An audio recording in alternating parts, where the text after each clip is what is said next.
पूज्य मुनि श्री के चरणों में नमोस्तु। महाराज श्री जी, एक माँ को मैंने देखा कि जमीन पर आटे से लेकर के कुछ चौक पूर रही थी। मैंने उससे पूछा कि माँ, ये जमीन पर आटे से चौक क्यों पूर रही हो? तो माँ कहती है, आज मेरे बेटे का चौक का दिन है, तो उसके लिए भूमि की शुद्धि कर रही हूँ कि मेरे बेटे का चौक जहाँ मनाया जाए वो भूमि तो शुद्ध होनी चाहिए।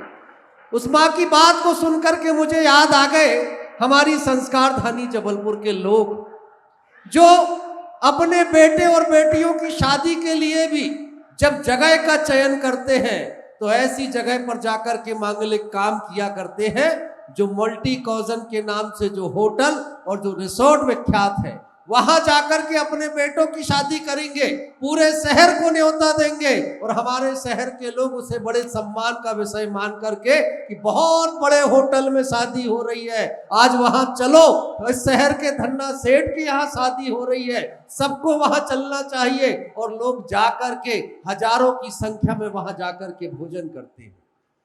कोई ये सोचने को तैयार नहीं है कि जिस भूमि पर खड़े होकर के ये शादी हो रही है मल्टी कॉजन जगह है, जहां पर एक और शाकाहारी भोजन बन रहा है, दूसरी ओर मांसाहारी भोजन बन रहा है। अरे अगर जिस जगह पर मांसाहारी भोजन बने, जहां मुर्गों का कत्ल हो जाए, जहां पर मांसाहारी भोजन बने, वो जमीन शुद्ध कैसे हो सकती है? हमने तो ये सुना था कि जहां जानवरों का, पशुओं का कत्ल होता है वो कत्ल खाना है, वो हम सब के लिए शमशान की जगह है। क्या माता पिता को अपने बच्चों की शादी ऐसे शमशान घाट में, ऐसे कत्ल खानों में करनी चाहिए?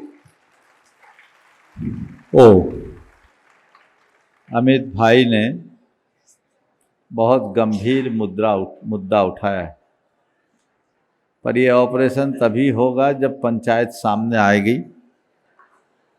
आप भी सामने आ जाओ। बंधुओं, ये एक बहुत गंभीर मुद्दा है जिस पर समाज को गंभीरता से विचार करना चाहिए। हमारे शास्त्रों में विवाह के स्थल का स्पष्ट उल्लेख किया। विवाह में पानी ग्रहण का एक मांगलिक संस्कार होता है। 3 प्रकार की अग्नि की साक्षी में हवन विधि होती। आदि पुराण में इस संदर्भ में स्पष्ट लिखा है, कहाँ करे? क्वचित पुण्याश्रम पदे, सिद्ध प्रतिमा साक्षी के। विवाह कहाँ करो? पुण्य आश्रम में और सिद्ध प्रतिमा की साक्षी में। इस शास्त्रीय आधार से तो ये तय होता है कि पानी ग्रहण का संस्कार भगवान के दरबार में होना चाहिए, अन्यथा नहीं। अब वो कुछ व्यवहारिक कठिनाइयां लोगों को आई तो इस परंपरा में थोड़ा परिवर्तन हुआ और मंदिरों के निकट एक स्थान बनाया गया समाज के द्वारा, जैसे धर्मशाला नाम दिया गया। और वहां चूंकि भगवान ले जाना संभव नहीं है तो सिद्ध प्रतिमा की जगह सिद्ध विनायक यंत्र की साक्षी में विवाह होने लगा। धीरे धीरे धीरे धीरे इसमें शिथिलता आई, विकृति आई और लोगों ने रात में भी करना शुरू कर दिया और विवाह के बाद भगवान के दर्शन करना शुरू कर दिया। अब रात्रि में कुछ जगह जागरूकता आई, लोग बदले, लेकिन एक नया चलन पिछले 15-20 सालों में बहुत तेजी से हुआ, डेस्टिनेशन वेडिंग। अपने गांव शहर से बाहर जाकर के विवाह करना, और उसके लिए फिर लोग ऐसे स्थान चुनते हैं और वहां जाकर के विवाह करते हैं। तो इसमें ज़्यादातर जितने भी रिसोर्ट्स और होटल्स हैं वो सब दोनों प्रकार की व्यवस्थाओं से जुड़े हुए हैं। इस तरह का कृत्य कतई उचित नहीं है, ना ही शास्त्रीय दृष्टि से और न ही मानवीय दृष्टि से और न ही हमारी सामाजिक सांस्कृतिक परंपरा की दृष्टि से।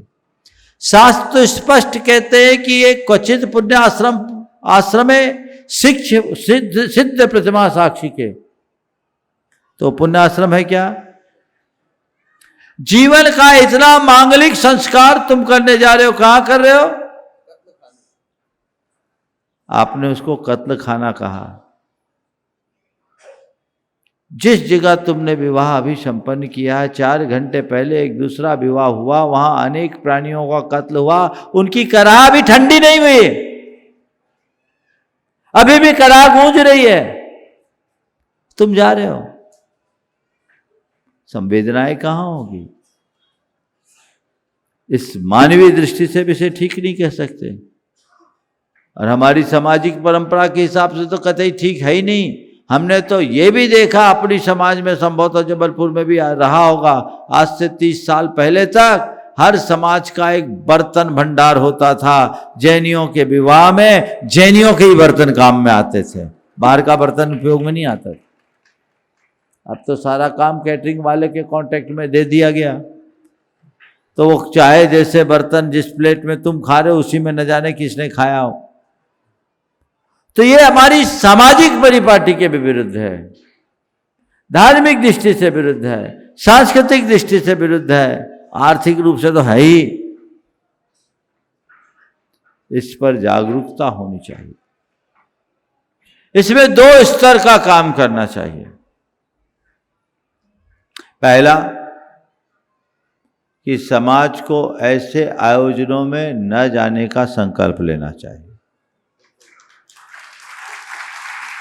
और ये संकल्प केवल समाज के प्रमुख संस्थाओं के पदाधिकारियों तक नहीं, आम जनों को भी लेना चाहिए। 30 वर्ष पहले भी हमने संकल्प दिलाया था, जो मुखिया थे वे तो आज भी बंधे हैं। अब हमने सुना है महाराज 30 साल में बहुत सारे लोग बदल गए। पीढ़ियां बदलती है, ताजा होना चाहिए। इस बीच जबलपुर में इतने चातुर्मास हुए, इतनी प्रभावनाएं हुई, कहीं चर्चाएं क्यों नहीं आई? उन पर रोक लगना चाहिए। इसके लिए भी समाज में वातावरण बनना चाहिए और निर्णय होना चाहिए कि अगर ऐसा कोई कार्यक्रम करेगा तो हम वहां नहीं जाएंगे। फिर मैं आपसे एक व्यक्तिगत सुझाव देता हूं। आजकल इतना ही नहीं, हमारे समाज में तो और शिथिलता आ गई है। विवाह समारोह में शराब के कैटर्स खुलने लगे हैं, है ना? शराब की बोतलें, कॉकटेल पार्टी। एक जगह का तो बहुत माने शर्मनाक प्रसंग मेरे सामने आया कि आप लोग शादी विवाह के कार्ड देते ना, तो उनने एक मुनि महाराज के पास कार्ड रखा, और विवाह का जो कार्ड रखा उस कार्ड में इतनी शीशी थी। अब सोच लो, धोखे से वो कार्ड महाराज के पास आ गया। कहां जा रही है समाज? मैं आपसे पूछता हूं, आप किसी विवाह के कार्यक्रम में गए हैं, वहां उस कार्यक्रम में वर वधू को अपना आशीर्वाद दे रहे हो, अपनी सम्मति दे रहे हो, तो उस पूरे कार्यक्रम की अनुमोदना आपके द्वारा हो रही कि नहीं हो रही? वहां रात्रि भोजन हो रहा है, वहां अभक्ष्य भक्षण हो रहा है, और वहां गलत कार्य हो रहे हैं। आप उस कार्यक्रम में सम्मिलित होकर के अपनी सम्मति की मुहर लगाए कि नहीं लगाए? बोलो, लगाए ना? इसके पाप का भागी आप बनोगे कि नहीं बनोगे? व्यक्तिगत रूप से सोचिए। जिस दिन समाज में ऐसी चेतना जग जाएगी तो लोग उत्साहित ही नहीं होंगे, कितना ही बड़ा आदमी हो। आपके यहां कार्ड आए, दृढ़ता और साहस पूर्वक कहो। जहां वेज नॉन वेज एक साथ बनता है उस परिसर में हम नहीं जा सकते। मेरे संपर्क में एक IPS अधिकारी हैं जो अभी इन दिनों गुड़गांव में पदस्थ है। क्या नाम था? भोपाल आए थे ना, अर्पित जैन।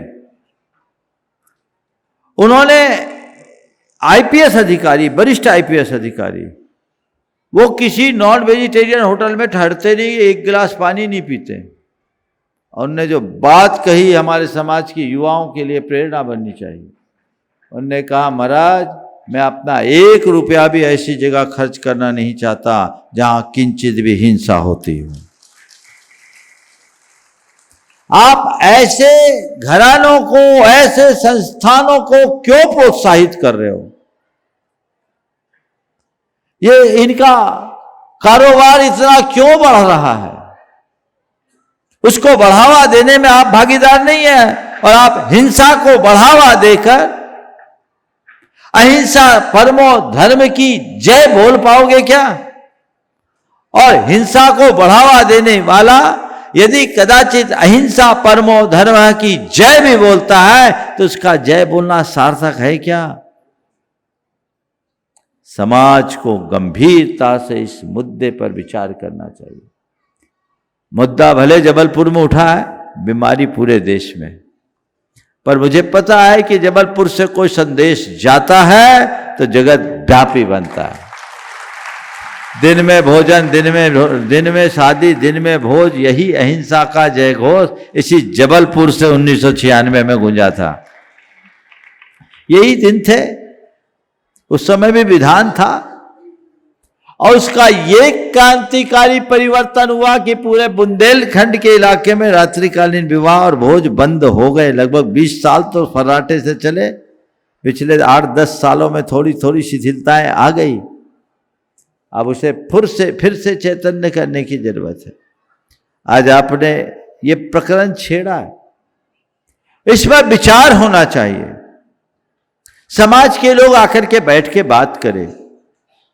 प्रथम चरण में समाज के सभी संस्थाओं के प्रमुखों को बुलाइए मेरे पास, पंचायत इसको लीड ले, वो समझे। मैं एक चीज महसूस करता हूं कि हर कोई इसे अच्छा नहीं मानता, जो करता वो भी कहता है तो गलत, पर क्या करे, करना पड़ता है। उसे बदलिए। पहला चरण तो यह कि समाज में जागरूकता हो कि वैसा हो ही नहीं। और दूसरी बात, समाज में ऐसे वैवाहिक स्थल तैयार किए जाए जहां लोग मांगलिक कार्य कर सके, धार्मिकता के साथ, मर्यादा के साथ, सांस्कृतिक परंपराओं को सुरक्षित रखते हुए, संस्कारों के साथ। और मैं आप सबसे कहता हूं एक बात और, डेस्टिनेशन में जाना है जाओ भाई, आजकल के बच्चे भी नहीं चाहते। तो आज हमारे बहुत सारे ऐसे तीर्थ स्थल हैं जहां इस तरह के मांगलिक कार्य होते हैं, करो ना। और हम तो कहते सबसे उत्तम है चक्रवर्ती विवाह करो, जिंदगी चक्रवर्ती की तरह चलेगी। भिखारियों जैसे क्या बनते, ठाठ से करो, धर्म क्षेत्र में करो, मर्यादा के साथ करो। विवाह एक मांगलिक कार्य है, प्रमोद उत्सव के रूप में गिना जाता है। और शास्त्र कहते हैं प्रमोदोत्सवः सन्तु, आपके लिए हो। मैं आपके उल्लास उमंग में कमी नहीं रखना चाहता, मैं आपके रंग में भंग नहीं देखना चाहता। जैन धर्म ये नहीं सिखाता कि जैनी श्रावक हताश, निराश, मायूस, लाचार होकर जिए। जैन धर्म ये सिखाता है कि जैनी पूरा जीवन के एक एक सांस पूर्ण उल्लास के साथ जिए, लेकिन मर्यादा पूर्वक, संस्कारों के साथ। आप उसे अपनाएं। ये मुद्दा आज उठा है। जबलपुर की समाज बड़ी जीवंत समाज रही है, संस्कार धानी है। अब पंचायत के अध्यक्ष सामने खड़े हैं, वो कितनी पहल करते हैं और लोगों को इसमें कितना जोड़ते हैं। मुझे पूर्ण विश्वास है कि इस दिशा में सार्थक परिणाम निकलेंगे। यद्यपि अब उठती हाट है, मैं कह नहीं सकता, ये मुद्दा काफ़ी लेट आया है, लेकिन कई बार आखिरी में भी सारे कार्य हो जाते हैं। और सिद्ध चक्र विधान में तो सब सिद्ध होता ही है। हम समाज को भी सिद्ध करना चाहेंगे। नमोस्तु गुरुवर।